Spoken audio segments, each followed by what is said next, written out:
Kenapa aku tiap buka Cornetto tuh kayak gini? Gimana bukanya? Nempel.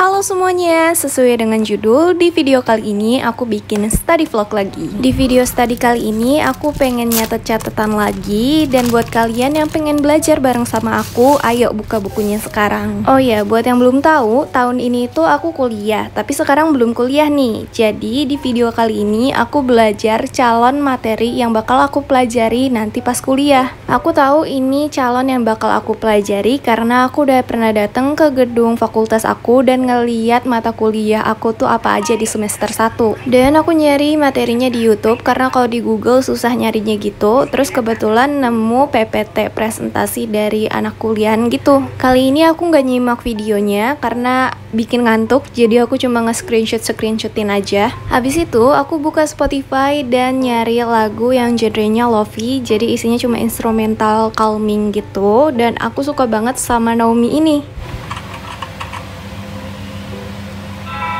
Setelah itu aku pilih warna yang bakal aku pakai untuk catatan kali ini dengan nge-swatch semua calon warnanya. Abis dapat kombinasi warna yang bagus, aku langsung bikin headernya. Dan buat yang belum tahu, aku ini jiwa perfeksionisnya tinggi ya. Jadi kalau misalnya aku bikin header, posisinya nggak di tengah-tengah, itu tuh rasanya greget banget. Makanya aku nulis header di kertas lain, nanti kertas ini aku gunting dan aku tempelin di kertas satunya yang bakal aku jadiin catatan. Buat yang sering nonton video aku mungkin udah tahu, bahkan hatam step by step gimana aku ngegradasiin lettering. Abis itu aku kasih shadow dengan cara digaris posisi sebelah kiri. Terus ini aku tambahin efek bubble juga berlawanan sama efek bayangannya. Abis itu tinggal gunting ngikutin bentukan letteringnya. Setelah itu aku pengen ngasih background di belakang letteringnya biar nggak polos-polos banget. Ini aku udah nyoret-nyoret di kertas yang bakal aku tulis catatannya. Terus tinggal tempel deh di tengah-tengah. Jadi untuk headernya doang. Oke, sebelum dimulai aku pengen ngasih tahu dulu barang-barang yang aku pakai sekarang ini beli di mana. Daripada nanti kalian nanya di kolom komentar karena ngiler pengen beli juga, mending aku spill dimulai dari binder. Jadi ini binder baru aku buat kuliah nanti. Dia mereknya Kokuyo dan bagian belakangnya itu ada 2 lingkaran kayak gini karena bagian ringnya posisinya seperti ini. Tuh, ringnya itu ngadep ke depan lurus gitu, bukan miring. Seperti biasa binder daily use aku ini ringnya plastik biar kalau kejepit itu nggak sakit. Di bagian depannya ini ada kertas putih selembar bertekstur. Selanjutnya ada kertas loose leaf Kokuyo yang garis-garis, jumlahnya ada 40 lembar. Terus di bagian dalamnya itu bakal dapat bonus 5 divider yang transparan kayak gini. Di bagian belakangnya bakal nemu kertas putih lagi. Dia emang lebih tebal dari kertas biasa dan aku beli binder ini di Puffstar Create. Selain binder, tentunya aku beli sepaket sama loose leaf-nya untuk melengkapi binder aku. Beli loose leaf ini di toko yang sama, aku pilih yang dotted paper. Ini dottednya tipis jadi nggak ganggu di mata dan jumlah lembaran loose leafnya itu ada 50 lembar. Ini 50 lembar tapi kertasnya tuh tebel banget gitu loh. Jadi mari saya buktikan untuk bleeding test 1, 3, 5, dan 7 kali coret. Hasilnya seperti ini. Emang agak bleeding di bagian 7 kali coret aja. 5 kali coretnya cuma titik-titik ghosting. Nah, kalau yang ini pasti banyak ditanya nih, tempat pensilnya beli di mana kak? Sama, kalian juga bisa nemuin tempat pensil ini di Puffstar Create. Tempat pensil ini tuh kelihatan simple, tapi eye-catching banget nggak sih? Bagian resletingnya ada pita lucu warna-warni kayak gini, dan dia lancar resletingnya. Dan menurutku ini harganya cocok sih buat kantong pelajar. Oh ya, di Puffstar Create juga kalian bisa beli pulpen Kokoro yang biasa aku pakai ini ya. Ini salah satu pulpen yang paling sering aku gunain. Dan yang terakhir, kipas yang lucu-lucu ini juga dapatnya dari Puffstar Create. Aku sampai punya 3, tahu nggak sih? Kipasnya merek Milkjoy, ini brand yang lumayan terkenal untuk stationery secara internasional. Kalian pasti bakal sering nemuin brand ini. Kipasnya segede tangan orang dewasa dan dia masih ditutupin plastik kayak gini.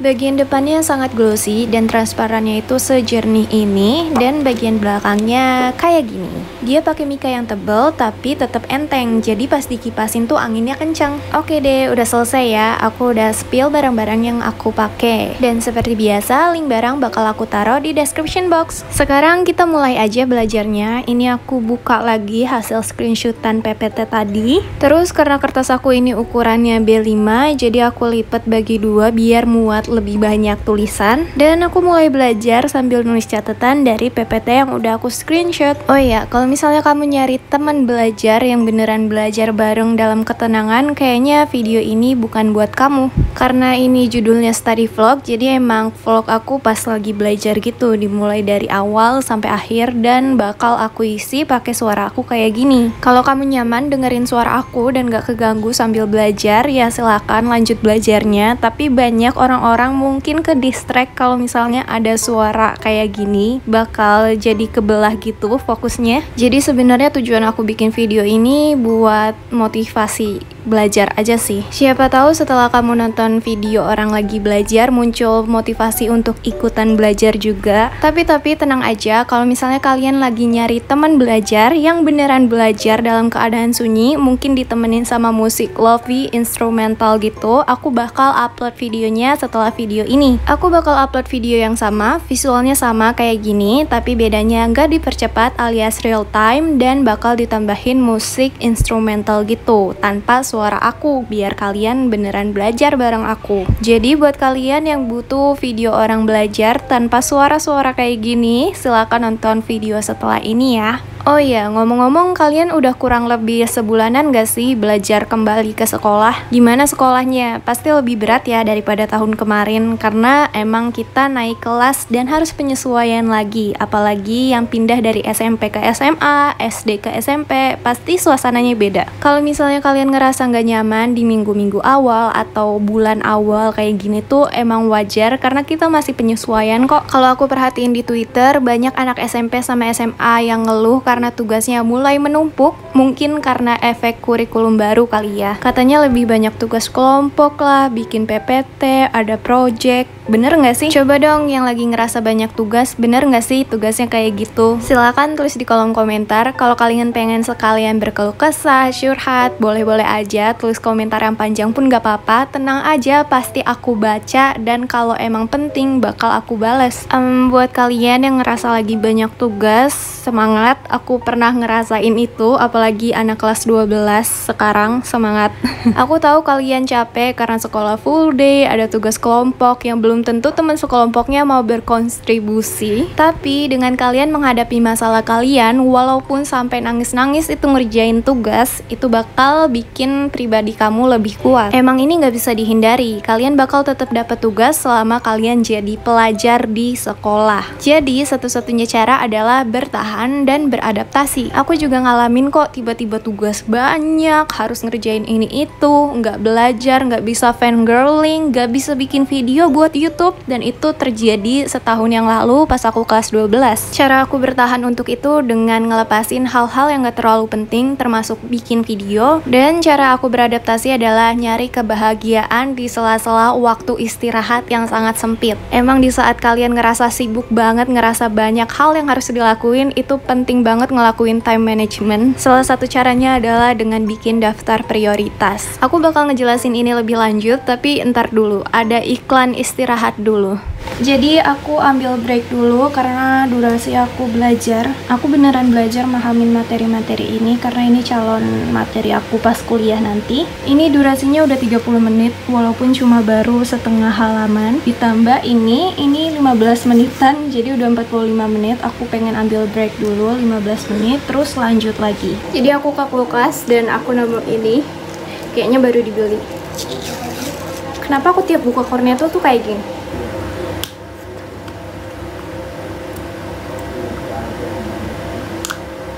Oke, aku makan es krim dulu ya. Bye.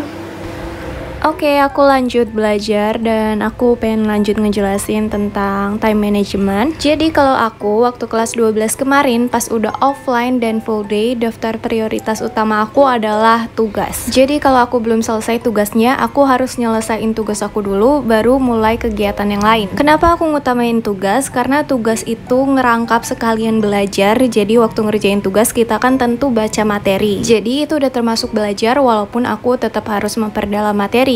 Dan poin kedua, aku mengutamakan tugas adalah karena aku tahu kalau pembobotan nilai tugas itu lumayan tinggi. Kalau aku ngerjain tugas dengan baik, dapat nilai bagus, aku udah punya cadangan nilai kalau semisalnya pas ulangan nanti nilai aku kecil. Jadi aku bener-bener mengutamakan tugas, nggak nganggap sepele tugas, dan kalau dapet tugas tuh aku berusaha untuk dapat nilai tinggi. Apalagi untuk mata pelajaran yang menurut aku susah, kayak fisika, itu nilai ulangan aku kecil-kecil, tapi karena aku ngumpulin tugas, jadi nilai ulangan aku ke cover tuh sama nilai tugas. Dan karena ini tugas, kalian punya kesempatan untuk nanya ke guru, nanya ke teman, minta ajarin teman, ataupun ke Google. Tapi kalaupun ke Google, tolong pelajarin materinya, jangan langsung jiplak doang. Terus lanjut, daftar prioritas aku tahun lalu itu pas lagi sibuk-sibuknya adalah belajar, terutama belajar buat SBM. Aku punya jam belajar mandiri, pas malam-malam belajar sendirian gitu. Aku juga ada jadwal bimbel yang harus datang ke tempat bimbelnya, dan aku juga punya kelompok belajar sama teman-teman aku. Aku nggak prioritasin belajar karena aku punya target kenapa aku harus belajar, dan aku tahu kalau aku itu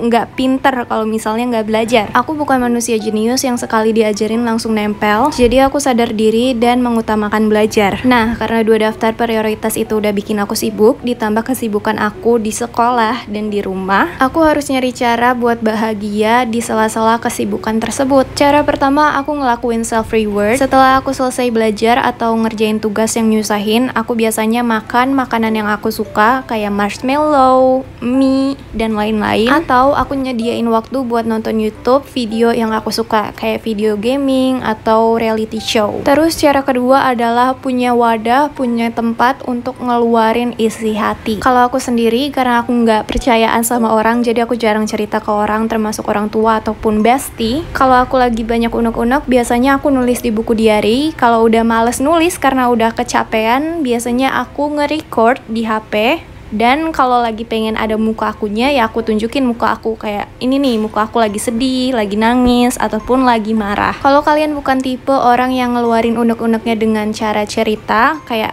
nggak enak nih, nggak bisa nyeritainnya, ya bisa aja dalam bentuk gambar, coret-coret nggak jelas juga itu salah satu bentuk ngeluarin isi hati kalian. Dan dengan cara kita ninggalin jejak isi hati kita di luar, kayak bikin video, nulis diary, gambar-gambar gak jelas, itu tuh bikin kenangan juga loh. Kedepannya kalau kita udah jadi pribadi yang lebih kuat, ngelihat masa lalu kita pernah sesedih ini, pernah sealay ini, itu tuh kayak nunjukin, oh kita udah berubah ya, ternyata dulu selemah ini kita. Dan hal itu jadi kenangan, nunjukin proses kita lagi tumbuh untuk jadi orang dewasa. Oke, sekian dulu deep talk dari saya. Sekarang waktunya ganti topik. Jujur untuk konten study vlog kayak gini tuh aku masih bingung pengen bahas apa lagi dengan suaraku ini. Jadi kalau kalian ada saran untuk next study vlog pengen bahas apa, silakan tulis di kolom komentar ya. Tolong banget dikasih saran karena saya bingung pengen bahas apa lagi. Oke, jadi videonya cukup sampai sini. Seperti biasa, sebenarnya ini belum selesai. Aku terakhir sampai nih sejarah bioetika. Jadi yang bab ini aku nggak nulis dimasukin ke dalam video ini karena durasinya udah panjang banget, aku yakin. Pasti nanti aku bakal kebingungan mau ngisi suara apa aja untuk video kali ini. Jadi videonya diakhiri sampai sini. Ini binder baru aku buat kuliah tuh bener-bener aku suka, merek Kokuyo. Kalian kalau pengen beli binder yang sama kayak aku nih, transparan tapi ada garis-garis kotak, tapi kotaknya nggak bener-bener kotak lurus-lurus gitu, bisa just tip di Puffster Create. Termasuk tempat pensil ini lucu banget, serius. Ini bentukannya pouch dan transparan gitu, jadi ini bener-bener nilai positif kalau misalnya kalian buru-buru. Kayak misalnya kalian lagi pengen highlighter warna oranye, kan dari sini kelihatan kan, oh langsung ambil.